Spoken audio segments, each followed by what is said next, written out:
94% of the rats chose. What's more addictive, cocaine or sugar? You'd think the sweet stuff found in cakes, breads, sodas, and chocolate would be easier to give up than a substance so dangerously addictive that it's illegal, right? Well, you might be surprised. In 2007, researchers at the University of Bordeaux conducted a study where they equipped rat cages with two levers. One lever gave the rats an intravenous hit of cocaine. The other gave them 20 seconds to drink sugar water. Before beginning the tests, rats were allowed to sample each lever twice to see how they liked it.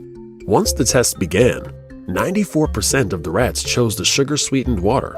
Interestingly, rats still preferred the sweetened water even when the researchers gradually increased the cocaine dose. When comparing the brains of food addicts to cocaine addicts side by side, the similarities are undeniable. MRI scans of the brain's activity reveal a massive spike in dopamine upon initial craving, high levels of anticipation but low levels of satisfaction on consumption. Basically, food addicts want sugar more than they actually enjoy eating it. And here lies the problem. We enjoy high-calorie foods and drugs because consuming them releases the same feel-good chemicals in the brain like dopamine and endorphins. The problem, however, is that it takes more and more of the stimulus to get the same amount of pleasure, but your cravings actually increase. Craving makes sense from an evolutionary perspective. If we hunted down a delicious wild boar and feasted upon its succulent flesh, we would get pleasure from eating it. But if the cravings for that sweet, sweet boar meat never returned, we'd die of hunger. In our modern world, you're much more likely to have too much of something than too little. This caveman's brain told him to crave sugar for a good reason. Food was scarce in prehistoric times, and anything high in calories like sugar or fat was very rewarding to the caveman brain in a world where calories were harder to come across. But it doesn't make sense now. These days, sugar and refined carbohydrates, which are basically the same thing, are in everything, like bread, ready meals, pasta sauces, sodas, and of course candy. The food climate changed, but our brains didn't. We're designed to crave high-calorie foods, but the problem is they're everywhere.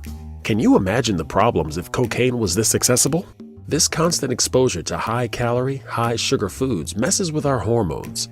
Unlike the caveman, whose eating schedule was one of feast or famine, we are allowed to constantly graze, which puts our hormones out of whack. We produce more insulin, which causes food to be stored in our fat cells. Furthermore, when we are constantly eating, we never give our body a chance to get in a fat-burning state, making us fat. So what can you do to cut down on sugar? The most important thing is to cut down on processed foods. Most processed foods contain high amounts of sugar, as it's the easiest and cheapest way to mass-produce something that doesn't taste like cardboard. What counts as processed food? If it has a list of ingredients, it's processed. Real foods don't have ingredients, they are the ingredients. So try to eat like the caveman.